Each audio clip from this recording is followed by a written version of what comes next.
único erro de segurança, um instante de celebração e uma falha estrutural.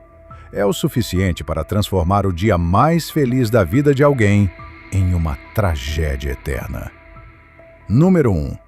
O pier que não suportou a celebração.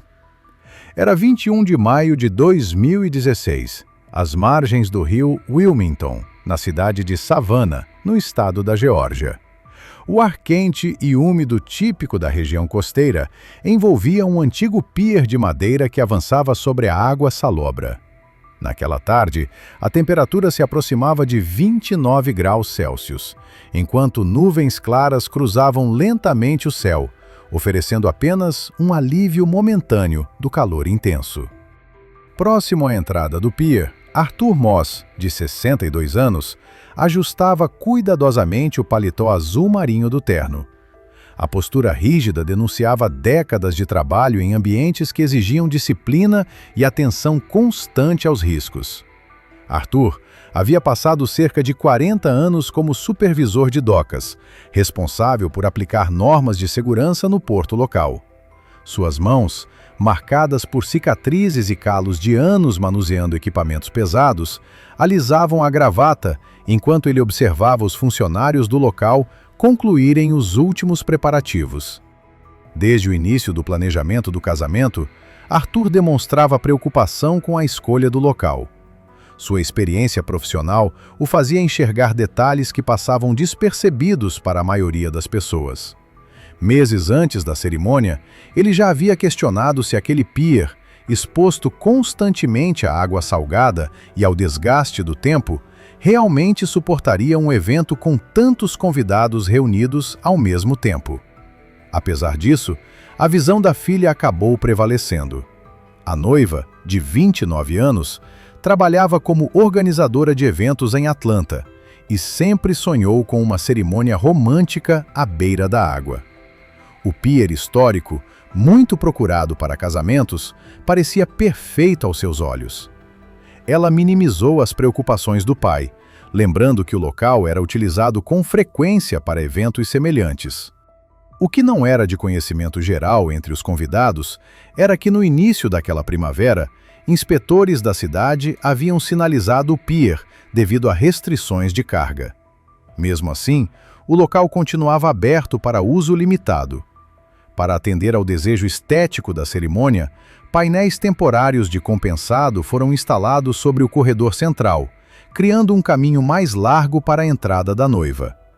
Esses painéis foram colocados por trabalhadores sazonais, sem qualquer formação em engenharia estrutural. Nenhum engenheiro avaliou se essas alterações afetariam a integridade do pier. As tábuas originais apresentavam frestas visíveis, resultado de anos de corrosão causada pela água salgada, que enfraqueceu vigas e conexões metálicas. Aproximadamente 140 convidados se acomodaram em cadeiras dobráveis brancas dispostas ao longo dos dois lados do corredor estendido. Um primo da noiva gravava a cerimônia com uma câmera portátil, posicionada na primeira fila. Ao mesmo tempo, um operador de drone contratado mantinha o equipamento a cerca de 15 metros de altura, registrando imagens aéreas do evento. A cerimônia estava marcada para começar às 4h30 da tarde. Quando a música de entrada começou, Arthur ofereceu o braço à filha. No mesmo instante, todos os convidados se levantaram de uma só vez. Esse movimento coletivo introduziu uma carga dinâmica e vibração ao longo da parte central do pier, exatamente onde a estrutura já estava mais comprometida. Pai e filha avançaram pelo corredor modificado. O passo de Arthur era cauteloso, reflexo de sua consciência sobre a idade e o estado da estrutura, embora ele não demonstrasse preocupação visível. Após percorrerem cerca de 9 metros, as conexões metálicas corroídas no ponto central do pier começaram a falhar em rápida sucessão. Sem qualquer aviso, a seção central do corredor cedeu para dentro. Arthur despencou aproximadamente 5 metros através das tábuas quebradas, atingindo vigas expostas e bases de concreto. O impacto inicial causou múltiplas fraturas nas costelas e colapso dos 2 pulmões. Em seguida, partes da estrutura desabaram sobre ele, provocando trauma pélvico severo e hemorragia interna maciça. As imagens aéreas do drone mostraram o buraco aberto no pier e uma figura imóvel sob madeira estilhaçada e suportes metálicos retorcidos. A noiva foi arremessada para fora da área do colapso, sofrendo apenas escoriações leves. Equipes de emergência chegaram em menos de 10 minutos após a chamada. Os paramédicos desceram entre os destroços, mas não encontraram sinais vitais. Arthur Moss foi declarado morto às 4h47 da tarde, vítima de trauma contundente e hemorragia interna descontrolada. A cerimônia foi encerrada imediatamente. Os convidados foram evacuados das partes restantes do pier, enquanto uma lona azul cobria o local do colapso. As imagens do drone foram apreendidas para a investigação oficial, que concluiu que a capacidade de carga havia sido excedida e que as modificações temporárias criaram pontos adicionais de estresse em uma estrutura já comprometida. Nenhum engenheiro estrutural havia aprovado a extensão do corredor. Arthur Moss morreu sob a passagem temporária, no dia que deveria ser o mais feliz da vida de sua filha. Número 2. O túnel de faíscas que se transformou em fogo. Era 12 de agosto de 2017, na cidade de Provo, no estado de Utah. O fim do verão ainda trazia calor intenso durante o dia, com temperaturas próximas de 32 graus Celsius. À medida que a noite se aproximava, o clima esfriava gradualmente, chegando a cerca de 24 graus, enquanto rajadas intermitentes de vento desciam pelos cânions das montanhas Wasatch. A cerimônia havia acabado em um gramado inclinado, com vista para o vale de Utah. Cordões de luzes estavam suspensos acima das fileiras de cadeiras brancas, iluminando o espaço à medida que o sol se escondia atrás das montanhas e as primeiras estrelas surgiam no céu. Uma brisa constante atravessava a área da recepção, onde os convidados se organizavam para a tradicional despedida dos noivos. Holly Vance, de 27 anos, permanecia próxima a um arco de pedra, ajustando cuidadosamente o vestido de noiva longo até o chão. Professora do ensino fundamental, ela era conhecida pela atenção aos detalhes e pelo planejamento meticuloso. No entanto, seu perfil mais reservado e pouco confrontador fez com que aceitasse ideias que, internamente, lhe causavam certa apreensão. O vestido era feito de renda sintética, com bordados delicados e aplicações de contas decorativas. A cauda se estendia por cerca de 1,20 m atrás dela, deslizando pela grama à medida que se movia. O marido, de 31 anos, coordenador de logística, havia organizado a saída com velas de faísca como o grande encerramento da noite. 12 padrinhos e aproximadamente 90 convidados, incluindo várias crianças pequenas, formaram um corredor humano ligando o local da cerimônia à área da recepção. Apesar de sua experiência profissional com organização, nenhuma atenção foi dada a protocolos básicos de segurança para esse tipo de atividade.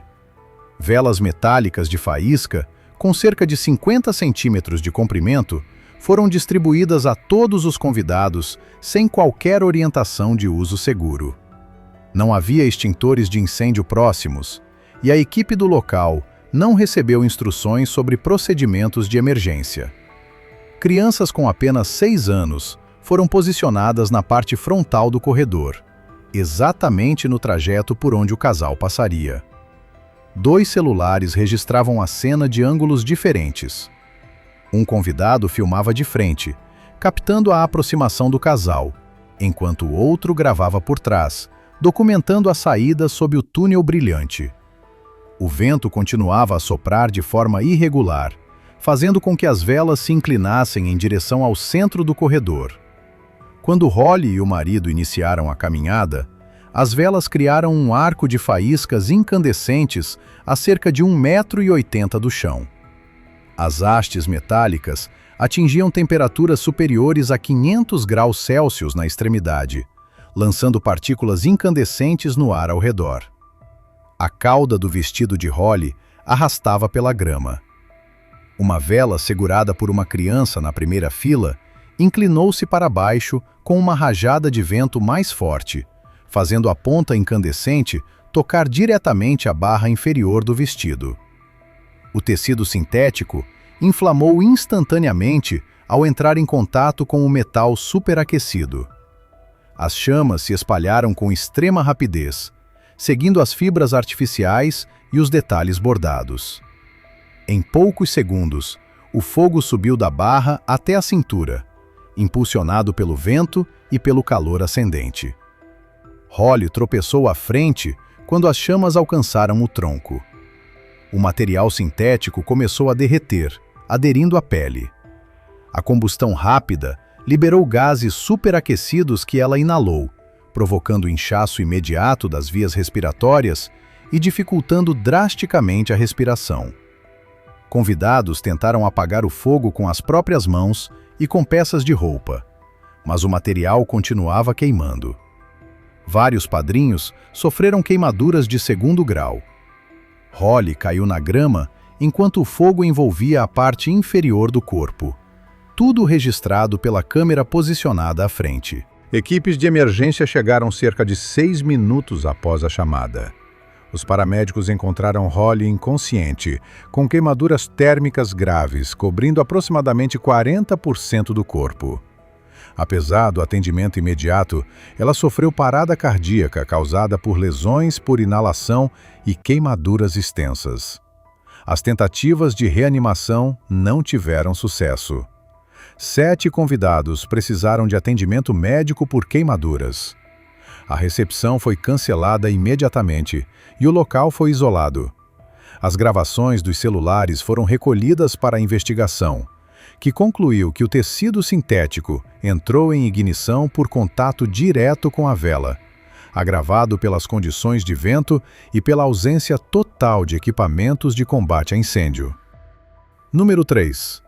O brinde que terminou em silêncio. Era 14 de outubro de 2015, na cidade de Milwaukee, no estado de Wisconsin. Do lado de fora, o outono já se fazia sentir com temperaturas próximas de 6 graus Celsius. Dentro de um salão histórico, no entanto, o ambiente permanecia aquecido pela combinação de aquecedores internos e pela iluminação suave dos lustres antigos pendurados no teto alto. A luz amarelada refletia no piso de madeira polida e nas paredes de tijolos aparentes, criando uma atmosfera elegante e acolhedora, típica de recepções noturnas planejadas para durar horas. Por volta das 9 da noite, a festa estava em pleno andamento.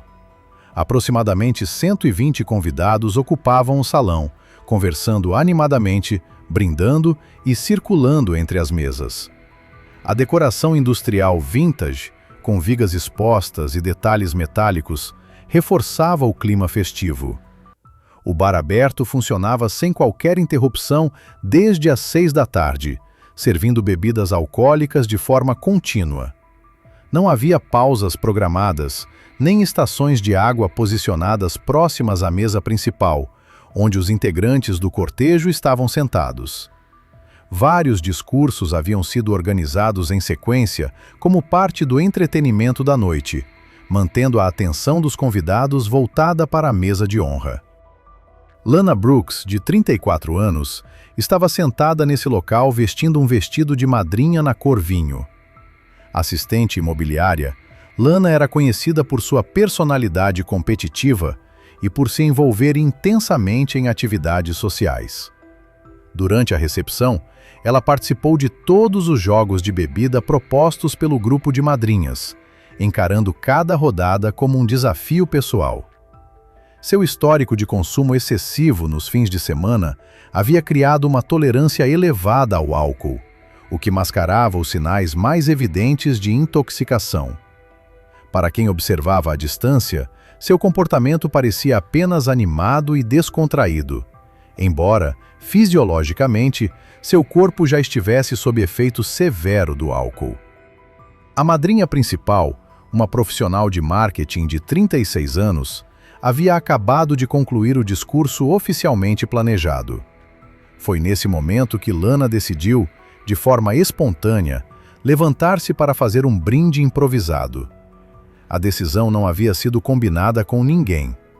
O barman, contratado apenas para aquela noite e sem certificação em serviço responsável de bebidas alcoólicas, continuou servindo champanhe e destilados, sem qualquer controle sobre a quantidade ingerida pelos convidados. Nenhum funcionário do local havia sido treinado para identificar sinais de intoxicação perigosa ou para intervir em situações desse tipo. Um celular apoiado sobre a mesa de presentes, a cerca de 4,5 metros da mesa principal, registrava os discursos, captando tanto áudio quanto vídeo. As imagens mostram Lana consumindo várias doses de vodka durante um jogo entre madrinhas pouco antes de tentar se levantar. Quando finalmente se ergueu da cadeira, sua coordenação estava claramente comprometida. Ela balançava de forma visível, com dificuldade para manter o equilíbrio. Sua fala estava arrastada, e as palavras saíam desconexas, quase inaudíveis em meio à música ambiente e às conversas paralelas dos convidados.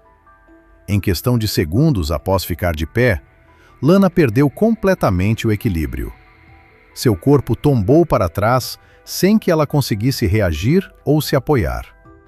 A parte posterior da cabeça atingiu o piso de madeira com força intensa, exatamente na região onde o crânio encontra o pescoço. O impacto foi suficiente para causar perda imediata de consciência e um trauma craniano grave. Ainda inconsciente e deitada de costas no chão do salão, Lana vomitou. O reflexo de engasgo, severamente comprometido pelo alto nível de álcool no organismo, não funcionou adequadamente. O conteúdo gástrico foi aspirado para as vias aéreas, bloqueando a passagem de oxigênio para os pulmões. Nos primeiros instantes após a queda, muitos convidados acreditaram que Lana havia apenas desmaiado devido ao excesso de bebida. Essa suposição atrasou uma resposta mais urgente. O celular continuou gravando enquanto algumas pessoas se aproximavam lentamente, demonstrando hesitação e incerteza sobre como agir ou se deveriam chamar ajuda médica imediatamente. Somente após alguns minutos, os presentes perceberam que sua respiração era irregular, superficial e ineficaz. Tentativas de reanimação foram iniciadas de forma improvisada, mas a obstrução das vias aéreas já havia causado uma privação severa de oxigênio ao cérebro e aos órgãos vitais. As equipes de emergência chegaram cerca de 11 minutos após a chamada. Encontraram Lana completamente inconsciente, sem pulso detectável e sem respiração espontânea. Apesar das tentativas agressivas de reanimação realizadas no local, incluindo procedimentos avançados, ela foi declarada morta ainda no salão. O laudo do Instituto Médico Legal apontou que a causa da morte foi a aspiração de conteúdo gástrico, agravada por trauma craniano contundente. A análise toxicológica revelou uma concentração de álcool no sangue de aproximadamente 0,24%, um nível considerado extremamente elevado. A recepção foi encerrada imediatamente e os convidados foram orientados a deixar o local. Lana Brooks morreu no meio da pista de dança após tentar fazer um brinde improvisado. A investigação posterior não apontou negligência criminal, mas destacou os riscos graves do consumo excessivo de álcool sem monitoramento adequado em eventos sociais. Número 4. O castelo inflável levado pelo vento. Era 3 de junho de 2018, no Vale Central da Califórnia. A tarde avançava sob um céu completamente limpo, sem qualquer cobertura de nuvens, e a temperatura havia alcançado cerca de 36 graus Celsius. Ventos secos atravessavam a região agrícola, levantando poeira nos campos ao redor. Um aviso de vento estava em vigor, alertando para rajadas que poderiam atingir até 40 km por hora, intensificadas pelas correntes térmicas típicas do meio da tarde. A recepção do casamento acontecia em uma propriedade rural de aproximadamente 8.000 metros quadrados. Mesas estavam distribuídas sob tendas brancas, oferecendo sombra aos convidados. O terreno, no entanto, era irregular, com áreas de grama recém-cortada ainda desniveladas por buracos deixados por pequenos animais. Próximo a uma leve inclinação do terreno, um grande castelo inflável colorido havia sido montado como atração principal para as crianças. Felix Wade, de 5 anos, corria entre os convidados vestindo bermuda caqui e uma camisa polo azul. Desde o fim da cerimônia, sua energia parecia inesgotável. Curioso e destemido, ele se aproximava de tudo o que chamava sua atenção, especialmente do brinquedo inflável, que prometia horas de diversão. Seus pais, que trabalhavam com gestão agrícola, haviam viajado cerca de 5 horas desde Bakersfield para participar do casamento da irmã. A noiva, tia de Felix, de 33 anos, trabalhava na administração de uma cooperativa financeira local. Pensando em entreter as cerca de 40 crianças presentes entre os 160 convidados, ela decidiu alugar o castelo inflável. A empresa responsável entregou, montou e inflou a estrutura naquela mesma manhã. Após a instalação, no entanto, os funcionários foram embora antes do início da recepção, deixando o equipamento sem qualquer monitoramento profissional. O castelo inflável havia sido preso ao solo com estacas metálicas cravadas a aproximadamente 45 centímetros na terra compactada. Esse valor estava abaixo da profundidade recomendada de 60 centímetros para aquele tipo de estrutura. Além disso, as cintas de fixação não estavam devidamente tensionadas. O protocolo da própria empresa exigia supervisão constante de um adulto, mas nenhum convidado foi designado formalmente para essa função. Uma câmera de ação instalada em um dos cantos internos do inflável registrava as crianças pulando e correndo dentro da estrutura.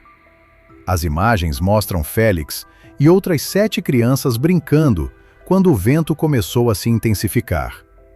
As paredes laterais, com cerca de 3,5 metros de altura, balançavam de forma perceptível a cada rajada mais forte. Em determinado momento, uma rajada mais intensa, impulsionada pelas correntes térmicas da tarde e pela falta de ancoragem adequada, atingiu o castelo inflável lateralmente. A estrutura começou a se levantar por um dos lados, perdendo contato com o solo. As crianças dentro foram arremessadas em direção à extremidade mais baixa, à medida que o inflável começava a perder estabilidade. O castelo inflável se ergueu completamente do chão, alcançando uma altura estimada entre 3 e 4 metros. Enquanto subia, a estrutura girou no ar em sentido anti-horário. Felix, que estava próximo ao centro, foi lançado contra as paredes internas de tela, enquanto o inflável rodopiava violentamente durante seu breve voo. Outras crianças escorregaram em direção às aberturas à medida que a estrutura perdia forma. Durante a segunda rotação, Felix foi lançado para fora pela abertura principal, caindo de cabeça a uma altura aproximada de 3,5 metros sobre o solo compactado da propriedade. O impacto foi extremamente severo. Felix sofreu traumatismo craniano grave e uma lesão fatal na coluna cervical. O castelo inflável, já em processo de esvaziamento, desceu parcialmente sobre o corpo imóvel da criança. Convidados correram imediatamente em direção ao local, levantando o material pesado de vinil em questão de segundos. Felix não apresentava sinais de consciência, pulso ou respiração. Seu pescoço estava em uma posição anormal e ele permanecia completamente imóvel. Equipes de emergência chegaram cerca de 11 minutos após a chamada. Apesar das tentativas imediatas de reanimação, Félix foi declarado morto ainda no local, devido às lesões traumáticas sofridas na queda. Outras 7 crianças tiveram ferimentos leves. A recepção foi encerrada imediatamente e todos os convidados foram evacuados da propriedade. O castelo inflável foi totalmente desinflado e removido naquela mesma noite. As imagens da câmera de ação foram apreendidas como parte da investigação. A investigação concluiu que as estacas haviam sido instaladas a uma profundidade insuficiente. As cintas estavam mal ajustadas e as condições de vento excediam os limites recomendados pelo fabricante. A ausência de supervisão ativa permitiu que a estrutura se tornasse aérea em condições extremamente perigosas. Número 5. Fogos de artifício sem controle na praia. Era 7 de julho de 2016, em Gulf Shores, no estado do Alabama. Durante o dia, a temperatura havia atingido cerca de 33 graus Celsius, permanecendo próxima de 28 graus no início da noite. Uma brisa leve soprava do oceano, carregando o cheiro de sal e o som distante das ondas quebrando na praia. A cerimônia ocorreu em um trecho privado de areia branca, iluminado por tochas tique e luzes suspensas entre postes de madeira. O encerramento da celebração incluiria um espetáculo de fogos de artifício. Caleb Rice, de 28 anos, aprendiz de eletricista, se ofereceu para preparar o show quando não foi possível contratar um operador licenciado. Confiante em sua experiência com ferramentas e eletricidade, Caleb assumiu a tarefa sem treinamento formal em segurança pirotécnica. Os fogos haviam sido comprados em uma barraca de estrada e incluíam 12 morteiros de uso doméstico, projetados para lançar projéteis a centenas de metros de altura. Os tubos de lançamento foram colocados diretamente na areia solta, sem bases de concreto ou estabilização adequada. Eles foram posicionados em linha paralela ao mar. Os convidados permaneceram sentados a cerca de 12 metros do local de disparo, uma distância muito inferior à recomendada para esse tipo de material. Uma câmera de ação presa ao peito de Caleb registrava toda a preparação. Ao acender o pavio principal, o primeiro disparo funcionou corretamente, lançando faíscas coloridas no céu. O segundo tubo, no entanto, inclinado pela instabilidade da areia, disparou fora do eixo vertical. O projétil foi lançado horizontalmente em alta velocidade, atingindo Caleb diretamente no centro do tórax antes que ele pudesse reagir. A carga interna explodiu prematuramente a baixa altitude, liberando gases superaquecidos e fragmentos com força devastadora. A explosão causou trauma torácico catastrófico e danos internos massivos. Caleb foi arremessado para trás e caiu na areia sem sinais vitais. A câmera continuou gravando enquanto convidados gritavam e corriam em direção ao local. Socorristas chegaram em menos de 10 minutos, mas Caleb foi declarado morto no local devido a ferimentos graves causados pela explosão. A praia foi isolada, os fogos restantes neutralizados por especialistas e a recepção cancelada permanentemente. A investigação concluiu que a falta de estabilização adequada, a proximidade dos espectadores e a ausência de um técnico licenciado levaram diretamente ao acidente fatal.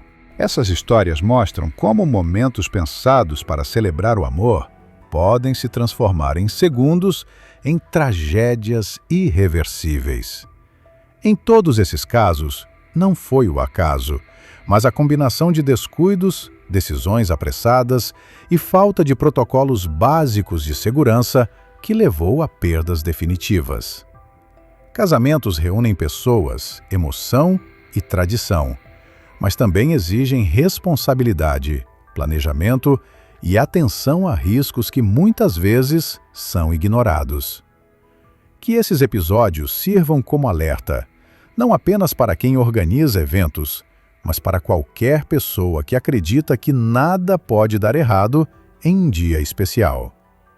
Se tiver gostado do vídeo, deixe seu like e inscreva-se em nosso canal para acompanhar todas as novidades. Te encontro em um desses vídeos que estão aparecendo agora na sua tela. Cuidem-se, pessoal!